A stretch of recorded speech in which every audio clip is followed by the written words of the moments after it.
सबको बुला है क्या? Everybody is come. हाँ जस्ट मैं अंदर खड़ा था। ओके, आपको जैसे हमने बताया था ना कि हिंदी में बोलेंगे ना कि एनी डिसास्टर, कोई भी डिसास्टर होता है तो सबसे पहली जो चीज़ है इम्पोर्टेंट वो टेलीफोन डेड हो जाते हैं। कम्युनिकेशन इज बहुत इम्पोर्टेंट है और हैम या अमेचर रेडियो का बहुत बढ़िया रोल, ज़्यादा रोल है।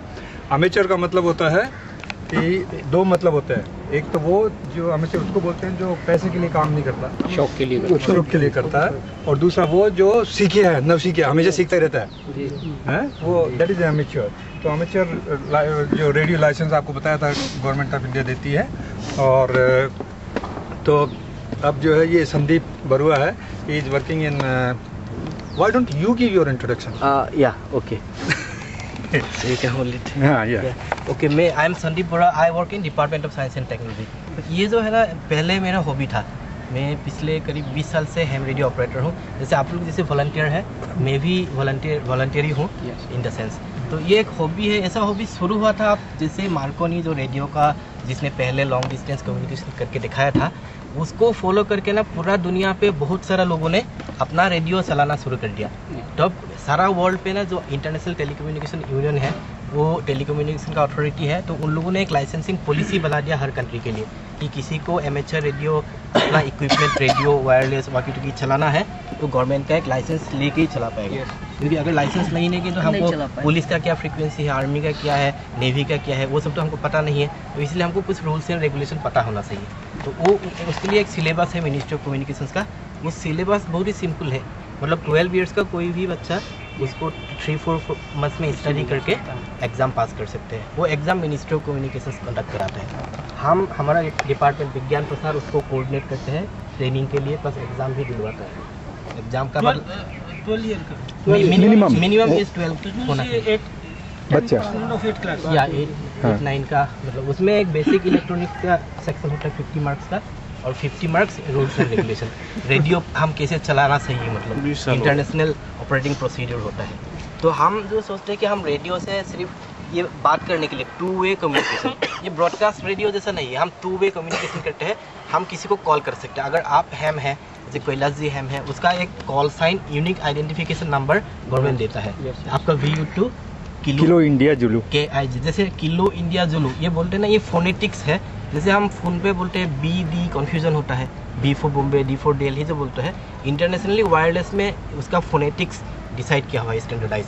बी के लिए हम ब्रेवो बोलते हैं, alpha bravo charlie delta echo foxtrot, yeah you know. तो ये हम जैसे कैलाश जी का question victor uniform two kilo India Zulu ऐसे बोलते हैं। मेरा victor united two mike united echo. जब हम रेडियो पे कॉल करते हैं ऐसे कॉल करते हैं। तो हम जब एक दूसरे को कॉल करते हैं ना, तो बाकी लोग भी रेडियो अगर ऑन करके रखते हैं तो उनको भी सुनाई देता है। और VU2 का मतलब होता है कि इंडिया। मेरा एक साइन, मैं अमेरिका से भी लाइसेंस है मेरा, मैं अमेरिका था, तो मेरा वो कॉल साइन है KG6SQR। तो मैं वो भी काम में ले सकता हूँ। तो वो पहला वाला पोर्शन सुन के पता लगता है उस कंट्री, अमेरिका से मैं बात कर रहा हूँ। AP2 होने से पाकिस्तान, 4S7 श्रीलंका। पहला वाला पर्सन कॉल साइन का सुनने से हमको पता लगता है कौन कंट्री, किस कंट्री से वो कॉल कर रहे हैं। तो इसमें एक एडवांटेज रजिस्टर का टाइम पे ये है कि हम मोबाइल फ़ोन तो क्लॉग हो जाता है रजिस्टर का टाइम पे। सुनामी का टाइम पे लैंडलाइन फेल हो गया था क्योंकि टावर गिर जाते हैं, और उन लोगों का नेटवर्क बहुत कॉम्प्लेक्स है।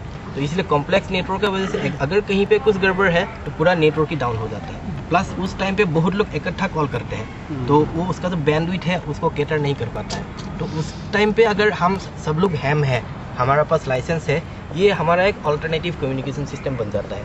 अगर हैम हूँ हम लोग, अगर नहीं हो तो अगर जैसे मैं हैम हूँ, मेरा ऊपर आपको डिपेंड करना पड़ेगा। तो सपोज अंडमान में कोई हैम था, उससे कम्युनिकेट करना है, तो मैं लॉन्ग डिस्टेंस रेडियो सेट से उससे बात करके आपका इन्फॉर्मेशन, किसी का इन्फॉर्मेशन लेके किसी को दे सकता हूँ। तो it's A second line of communication इसीलिए। बट बेसिकली नॉर्मल सर्कमस्टेंसेस पे रजिस्टर तो होता नहीं है। हम आम जैसे रोज़ हम ऐसे ही बातचीत करते हैं जस्ट फॉर फ्रेंडशिप। तो रोज़ हमको अलग अलग कंट्री का हैम्स से बात हो जाता है, उससे फ्रेंडशिप होता है। तो it's a good way to make friend, जैसे पेन फ्रेंड होता है ये होता है। तो हम किसी को भी मिल जाता है। जब लॉन्ग डिस्टेंस सेट ऑन करते हैं, अब इस टाइप का सेट आपका पास होगा तो आप दिल्ली में जितना लोग हैम से जिसका पास इस टाइप का वॉकी टॉकीज है, तो उन लोगों को सुन पाते हैं और उससे बातचीत कर सकते हैं, और ऐसे फ्रेंडशिप होता है। तो एक तो हम बात करते हैं वॉइस कम्युनिकेशन, लेकिन विदाउट एनी चार्ज, उसका लाइसेंस फीस होता है फॉर 5 ईयर्स देना पड़ता है। इट्स वेरी मिनिमल, से 100 rupees. Who will provide the license? License ministry of communication provide करते हैं। टेलीकम्युनिकेशन सिलेबस है, एग्जाम सेंटर है यहाँ पे घिटोरनी में, इंटरनेशनल मॉनिटरिंग स्टेशन है, वो लोग एग्जाम कंडक्ट करते देश में और भी कई जगह अलग हैं। और अलग भी कई जगह है। नहीं, after passing the या examination, we will get हाँ, they will give you the passing result sheet. After that, Ministry of Communications will provide you the license and the call sign.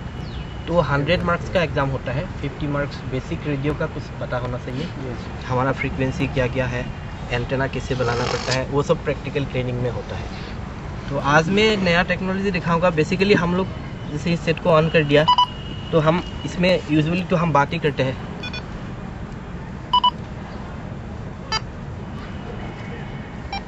तो सर आप वो हैम रेडियो सेट नहीं लाए? यही तो है। ये मैं जो लॉन्ग डिस्टेंस वाला सेट में लेके नहीं आया, उसके वो लिए HF, हमको यागी एंटेना चाहिए। यागी नहीं चाहिए, डाइपोल कई तरह के हो हैं, जाता कुछ है, भी है। वो मैंने लेके नहीं आया। ये अभी इसमें हम वॉइस कम्युनिकेशन कर सकते हैं। जैसे आप कौन लेगा? आप तो सपोज मैं किसी को कॉल करना है, उसका कॉलिंग प्रोसीड्यूर होता है।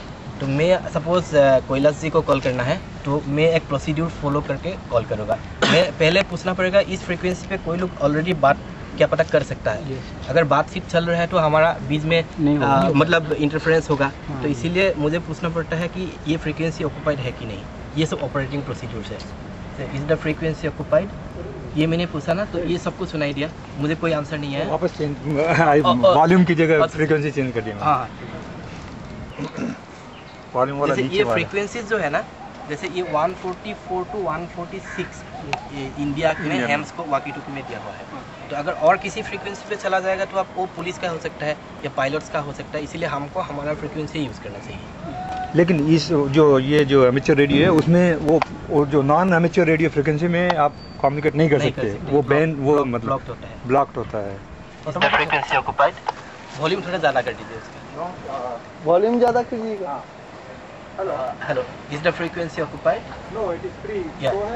सो अभी जो मैंने पूछा ना, VU two kilo India Zulu, VU two kilo India Zulu, this is victor united two mike united echo calling, do you copy? Yeah 100%। ये आपने ये पीटीटी प्रेस टू टॉक, नहीं प्रेस टू टॉक दबाया नहीं। Sorry, VU two kilo India Zulu, this is victor united two mike united eco, your report is 5 and 9। What is my report? Your report is also 5-9, absolutely clear and loud. Go ahead. सो हम जब communicate करते हैं पहले contact establish होता है, उसके बाद हम सिग्नल रिपोर्ट देता है। हाँ भाई, क्लियर है हाँ, क्लियर है कि नहीं, लाइन उसका क्लियर एक स्केल है, रीडिबिलिटी स्केल है और सिग्नल स्ट्रेंथ स्केल है। तो रीडिबिलिटी 1 2 3 4 5 तक होता है और स्ट्रेंथ 9 तक होता है। जैसे कैलाश जी का जब सिग्नल आएगा, आप कॉल कीजिए एक बार। Kilo India Zulu, V2 Kilo इसमें- India Zulu. Anybody on this frequency, please call back and standing by. Over.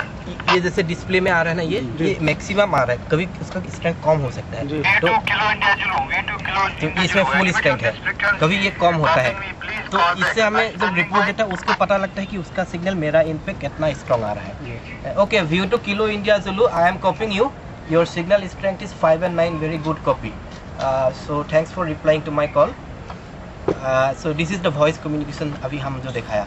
तो ये अभी तो ऐसे ही कॉन्टैक्ट हो गया। बाद में क्या होता है, लेजरली टाइम पे रात को लोग घर पे आते हैं, आके सेट ऑन करते हैं और कोई भी बात कर सकते हैं। लेकिन आजकल क्या हुआ, मोबाइल फ़ोन में हम SMS करते हैं, शॉर्ट मैसेज, टेक्स्ट मैसेजिंग करते हैं। तो हैम में भी वो टेक्नोलॉजी आ गया, हम टेक्स्ट मैसेजिंग इसमें भी कर सकते हैं। Suppose mobile phone network fail हो गया तो ये जो कंप्यूटर है इसका साथ हम इसको इंटरफेस कर सकते हैं। इसका कंप्यूटर ये डिस्टेंस डिपेंड करता है। ये जो एंटेना है इसको, ये जो फ्रीक्वेंसी है एक्चुअली इसको लाइन ऑफ साइट फ्रीक्वेंसी बोलते हैं। लाइन ऑफ साइट में क्या होता है, आप लोग मोबाइल फ़ोन का टावर देखते हैं पूरा दिल्ली में अलग अलग एरियाज पे, वो सारा फ्रीक्वेंसीज लाइन ऑफ साइट होता है। इसीलिए वो लोग टावर बना के हाइट ज़्यादा करके रेंज ज़्यादा करते हैं। हम भी टावर में इस एंटेना को हम खुल सकते हैं, खुल के हमारा घर का ऊपर टावर लगा सकते हैं और टावर लगा के जितना टावर का हाइट ज़्यादा करेंगे इतना इसका डिस्टेंस ज़्यादा हो जाता है। लेकिन इसके लिए दिल्ली में हमारा डिपार्टमेंट का एक रिपीटर स्टेशन है, तो वो रिपीटर ऑटोमेटिकली एक पर्टिकुलर फ्रीक्वेंसी पे आप अगर कुछ फ्रीक्वेंसी में ट्रांसमिट करेंगे तो पूरा अराउंड दिल्ली 50-60 किलोमीटर कवरेज हो जाता है। इस टाइप का